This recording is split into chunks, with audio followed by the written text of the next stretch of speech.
So, without further ado, I thought we'd just examine what's going on in Sadiq Khan's Lawless London. And I say this lamenting the fact that, as a lifelong Londoner, the city that I grew up in and probably didn't appreciate at the time has now fallen into utter disrepair and has been colonised by criminal gangs and American candy stores, of all things.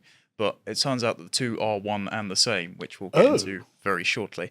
Before we do, I thought I'd promote your premium hangout and how Britain has changed. Man, it was actually quite harrowing doing this hangout because what I'd done is gone through all of the archived footage that you can find of just London streets and streets in Oxford and things like that, and just see how things were. And you can see that back then, like 100 years ago, 80 years ago, 60 years ago, 40 years ago, we had a coherent and cohesive civilization. Yeah. Like we understood what we were and where we were going. And people looked happy. That's the thing. People looked happy. But look at London now. Yeah, you had an aesthetic, and the standards were inherent in that aesthetic. Oh, yeah. And so there was respect for the place. So not to kiss your backside before I started working here, but I just wanted to say I did this because I really enjoyed this. And it was like a living history thing that you went through. And you can also see Callum's face continually become degraded as he's watching. Yeah. But the one thing that got me was around the same time as you produced this, there was a video of Tower Bridge. And back in I believe it was the 20s. And again, everyone was wearing suits, etc. And I was pointing out to who I was watching it with, that's the Pomeler's Rest Wetherspoons. I've drank there before. That street's utterly unrecognisable now because you can stare down and still see Tower Bridge, but you've got the glass towers everywhere. You've got nobody wearing the same thing, and we've been atomised from that aesthetic of Britishness and the behaviours associated with it. Yeah.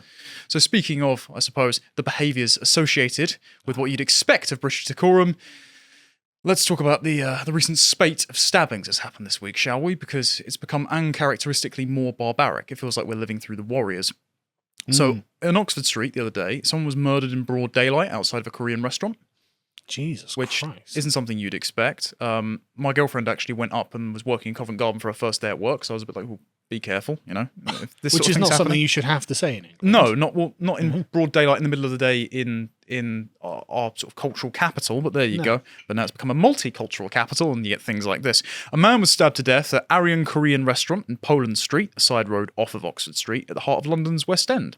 To the horror of passing shoppers, armed police and ambulances rushed to Aryan shortly before midday and found a man with knife wounds. Both London Ambulance Service and the air ambulance attended, but the victim died at the scene 40 minutes later. A man in his 50s was arrested outside the restaurant on suspicion of murder. 4 other people have now been murdered in London over just 3 days. Now, this is at the time of writing, it's increased to 6 during another spate of violence. There have been 57 homicides, so that's now 60 over the year so far.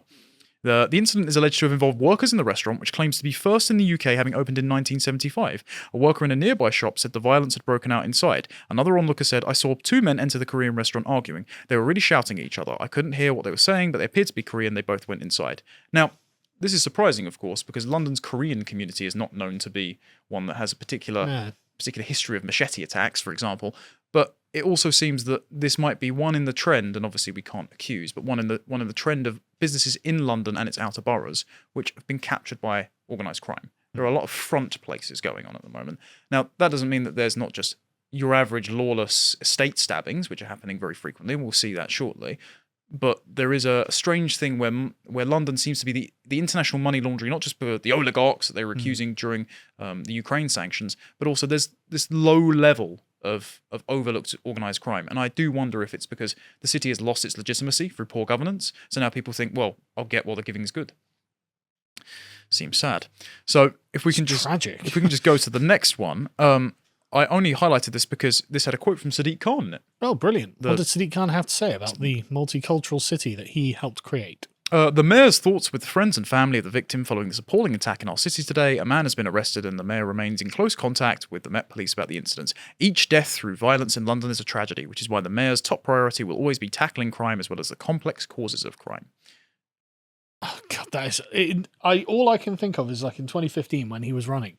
And he put out the video saying, "I'm going to stop and search because it's racist." Yes. And boom, knife crime goes skyrocket. It's bit you directly in the backside. The reason I'd like to highlight that, though, is for 2 reasons. Number one, it's a platitude from Labour, which has been inherited from Tony Blair, which is tough on crime and tough on the causes of crime. Boring as per usual. And it masquerades for your policies not working. Exactly. But it's also founded on the faulty premises that you see in the likes of Foucault and also in Engels in Conditions of the Working Class in England, where they say that inequality and the observation of opportunities not being afforded to you creates the social conditions for crime to fester.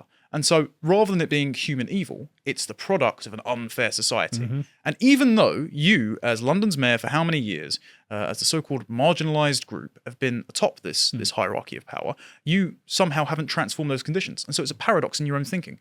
Because are you not then creating the conditions of crime? And are you not then exculpating people's moral responsibility for these individual actions of stabbing? And that's why nothing changes and it's only getting worse. But also, it fails to explain why, for example, my parents grew up in extreme poverty, but they weren't criminals. Yeah. Well, my granddad, so you know the show called The Midwife? He was delivered by the Poplar Nuns. Oh, really? And his where he used to live has been demolished for the Olympic buildings and it's all been gentrified, etc. But they lived in a really deprived area just after the war. It was 1948 he was born. They were playing in bomb sites. No criminality. In fact, he actually got hauled into the police station at 15 and beaten up during an interrogation because they wanted a man and they just thought, oh, okay, we'll grab this guy. But no convictions all his life, you know. Yeah. So, but that's not the way it is. No, it's criminality. I mean, I'm not saying that poverty isn't an incentivizing factor, but I think it fundamentally comes down to the culture of the people. Agreed. Yeah. Fundamentally. Yeah. You know, if you've got a culture that refuses criminality and actively raises children to be decent and honest, then you get much lower criminality regardless of how poor they are. And speaking of decency and honesty to alleviate poverty, this is why the next crime that's just happened is the most egregious. Oh, God, I hate this. So to those who aren't in the UK, there was a man on a mobility scooter, 80-year-old man, who was a busker raising money for Ukrainian refugees, you know, the actual people that have been affected by the war over there, who was stabbed to death in broad daylight. And this has been a 44-year-old man who has done this. So I'll just read through some of the details. 44-year-old man has been arrested on suspicion of murder after a beloved busker, Thomas O'Halloran, was stabbed to death on a mobility scooter in West London amid mounting anger over a rising tide of violent crime across the capital. The 87-year-old grandfather was fatally attacked in Greenford on Tuesday while raising money for Ukraine war victims in the latest suspected murder to shake Britain's lawless capital that has seen 6 murder investigations in the last 4 days. Mr. O'Halloran was a member of the Irish community in Ealing and described as well-liked and well-loved, often seen busking with a harmonica and accordion outside Tesco's in South Greenford railway station. It marks the 6th murder investigation launched by Scotland Yard in just 4 days, including one on Monday after a man was stabbed to death at a Korean restaurant on Poland Street. Others came after a 58-year-old woman died in Acton, a 36-year-old man was found dead in Lewisham, where I used to work as well, a 60-year-old man died in Dagenham, and a 25-year-old man was shot in Walthamstow. Now, of course, as well, remember, Britain does not have very lax gun laws. We are not the south side of Chicago. Oh, no, God. But so they're still using stabbing instruments and guns. Wonderful. And we can't defend ourselves. But I just can't get over what kind of monster do you have to be to murder an old man in a disability scooter? Like, just generally, what kind of absolute beast is this person? And this is why I've come around to the position that the progressive view on justice and punishment is just wrong. Yeah. They need to be hanged. Yeah, you need retribution. It's societal self-defense. Yes.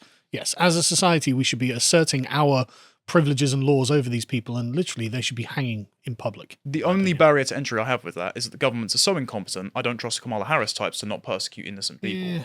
Yeah. But unfortunately, we get these sort of cases. Exactly. And the case I've always used for the like gut level injustices, Lee Rigby was murdered in broad daylight on video by men who shouted Allahu Akbar in the booth.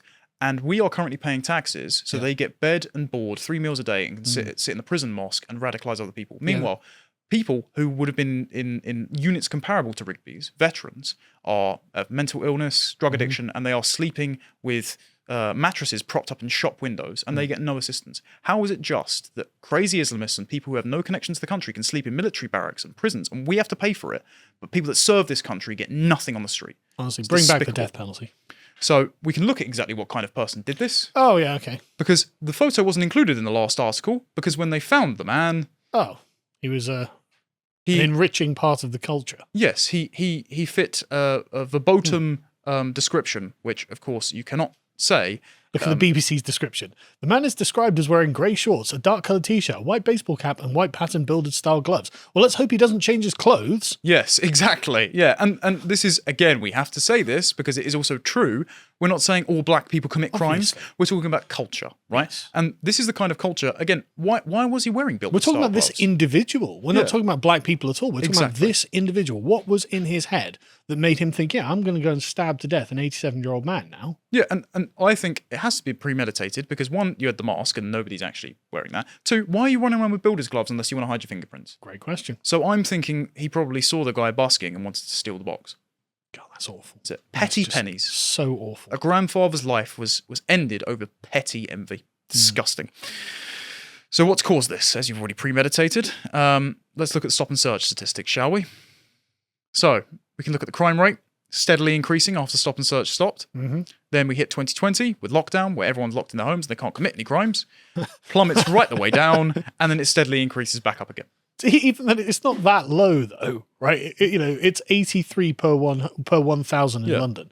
So even during lockdowns, they're like, yeah, well, we can commit crimes. Yes. Yeah. Just fewer. Smash and grab is worth the risk, lads. But also look how quickly it's rebounded. Yeah. It's not like, oh, lessons were learned and we all came together and we all clapped for the NHS. No. But look how steep it was going up before the lockdown as well. Over only a couple of years. Yeah. This is just proof that progressive views on justice and crime do not work. They do not prevent crime. But that's if we're looking at the extrapolation per population, that's 100 for the people that can't see the graph. 100 people in 1,000. Yeah, 1 in 10. 1 in 10 criminals in London. Jesus Christ. Yeah, this is insane. Yeah. And this is why London is not particularly safe late at night. Yeah. This is why always, ladies and gents, if your girlfriend's going to London, make sure you text her when you get in. It's just part and parcel, mate. It's just part and parcel of the multicultural capital of the world. I don't know what you're talking about. You just are a racist. Blah, blah, blah. Oh, apparently, according to The Guardian, we are racist, so well done for preempting that. Well, I mean, that is The Guardian's view. So stop and search rose 40% in lockdown, actually. So it turns out that the lockdown decrease rate may have also been due to stop and search increasing. Now, some of these were, of course, because COVID restrictions are in place, so you can't go to a park bench and have a coffee, but you can carry a knife when restrictions aren't in place. And it just says that the tactic was used 104,914 times between April and June, equating to more than 1,100 times a day.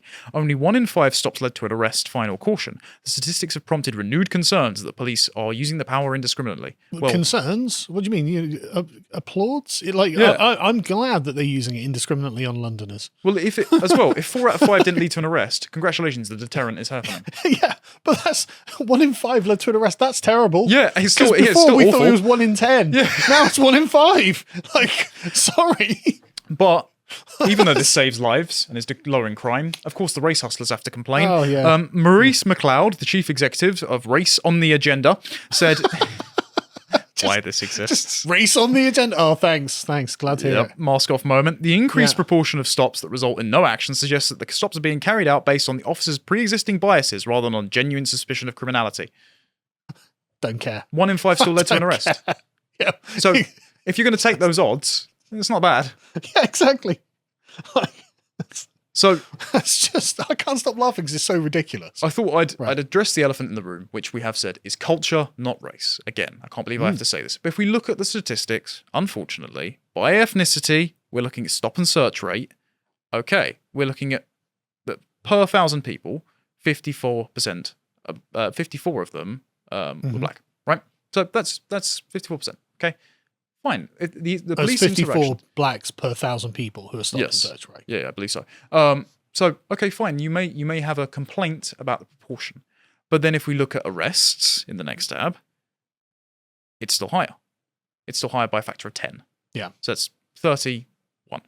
So it's correlation, basically. Yeah. So again, are we looking at culture in immigrant communities or fatherless homes, not black people? I can't believe we have to say this.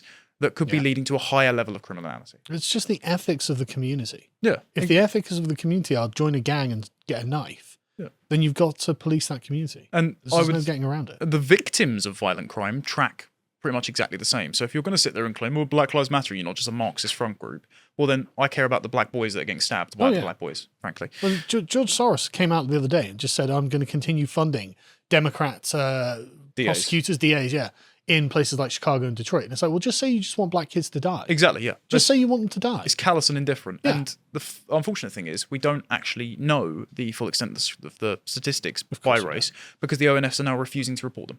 Oh, well. If we scroll down just a bit. Really bad then. Yeah. They say, we've got the victims, that's fine, but your request regarding violent offences broken down by ethnicity, if we just scroll down a tiny bit, we do not hold any information on convictions. Why not?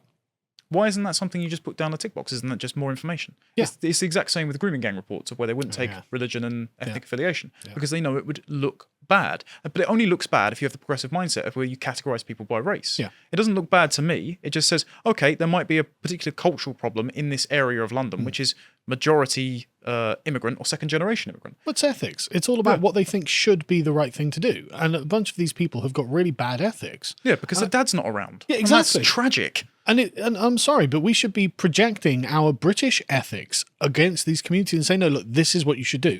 You know, even if it's just billboards saying the right thing to do is this, the right thing to do is that, the right thing to do, just so they've at least got someone saying what the right thing is. Because otherwise these kids are like, well, I guess the right thing is to join a gang, get a knife, go deal some drugs. Yeah, Like, what do I know? family. You know, they're 16 years old. Well, I had two kids in my school, and I went to a southeast London grammar. So it wasn't a terrible school by any means. It's terribly run, but the actual opportunities were afforded. And we had two young mixed race guys, and one guy got killed for trying to rob a drug dealer, got his head kicked in the street after leaving school. The other guy got a scholarship to, I believe it was University of Los Angeles for playing football. Fantastic footballer, like smooth talker with the girls, really well-liked guy. His dad died after he did his A-levels. And so him and his brother fell into dealing drugs. And the police knocked on the door and they said, what you got in your pocket? And he went, some things, and sprinted inside the house to try and hide heroin. Got a jail sentence, ruined it for himself. And there's no, There's it's no excuse. tragic. You chose that. But you put that on yourself, and it's so frustrating to just watch that waste of talent. And like I knew those guys, and you screwed it up. Anyway, you screwed it over yourself. It's just sad. So then we can see civil disobedience in the city getting a lot worse, just raw video footage. If we can play this without the terrible music, please, Michael. Thank you. Right. So what we're watching then is a big ethnic riots or mob. It's a giant gathering in Oxford Street, Right. which is the central shopping district, Yep. and they're raiding candy stores, shops. There's mass police presence. They're mobbing a Ferrari. People are standing on it and But who taking are these photos. people? Like, Well, how why- was it organised? Yeah. So Look, they're just Yeah. plunging. Oh, we're all going to rob this shop. Candy World. You're looting in and you're running, and it looks like the images in San Francisco of when it was declassified. It was basically legalized shoplifting up to a certain amount, but they've tipped it all over. Look, and they've They're just just got stealing and loads handing of out. sweets. There's and- sweets as well. Like, it's such a childish thing. Yeah. But this is exactly what Robert Heinlein was warning about, that progressive views on education and justice would lead to feral children robbing stores and stuff like that. And that's exactly what these are. They're just children. I'm just going to rob these things. Why could screw it? Why not? Yeah, I'm going to nick all the Tesco meal deals. I'm Yeah. going to run into the And list run the into the sweet sweets. shop. I'm going to run into the like useless tat shop. Yeah. And there's Like, you don't- London souvenirs. You don't need any of these things. No, which is the question of why there's so many shops there, right? Wow, yeah. Yeah. So if we just go over to the next That's a video good as well, question, actually. from our political compass means we're seeing some of the similar footage just to illustrate it. It's terrible music. Yeah. So if we go over from this video, just so we don't replay the same sort of stuff, just go to an article explaining what happened here. So Oxford Street shops were looted, Ferraris jumped on, and police assaulted in wild scenes in central London. A Met Police spokesperson said police were called at 5 to 6 in the evening to Oxford Circus to a group of youths gathering and concerns around a fight. Officers responded. Several pockets of youths are reported to have entered a number of shops and stolen various items. Several arrests have been made for theft and assault on police. Police continue to disperse them. A Section 60 and a Section 35 dispersal order in place. The National Police Air Service provided assistance. Scenes which have been going viral on a series of TikToks have shocked Londoners, writing on Twitter, "What is all this I'm hearing about central London link-ups? All this about Oxford Street, Ferraris, people stealing from these American sweet shops and police vans. What is happening?" So this reminds me very much of when the London riots of 2011 happened, which people can see the footage of on YouTube if you're obviously not a Brit. It's not in living memory. I lived a few roads away from it. And this was like, when I was, say, 19, my political awakening was because of things like Larry Elder and interviews and, SJW cringe compilations. Yeah. But my awakening to the morality of the world was when I was 12 and I watched those people fighting in the streets and stealing stuff a little while away from me. And it was just, black-clad youths stealing stuff, fighting with the English Defence League in Lewisham, for example. This was all organised on BlackBerry Messenger and PlayStation private messages and things like this. So how are they organising this stuff? And it's clearly not a flash mob. There were hundreds of people there in Oxford Street on a weekend to rob candy shops. And again, you've got to admit that there's an ethnic homogeneity to the mob, and that it is the problem is just the complete lack of ethics in this community. Yeah, Like, what can you do about it? And this is clearly not as well the kinds of West African kids whose parents are Christian, which I lived next door to. Yeah, and their kids are straight and narrow and got fantastic jobs. Yeah, because they get the slipper. Yeah, but also because both their parents are at home. Yeah. Their dad's a doctor. Their mum drives them to school in the morning. Yeah. This is as you said, feral children. Yeah. And we're all suffering because of it. So why candy shops though? And we can see from an expose here from NBC News of all places, and there's a few articles on this. Oxford Street building, number 363, is steeped in British history and culture. For 70 years, it was a flagship store of HMV. Now, it's an American candy shop.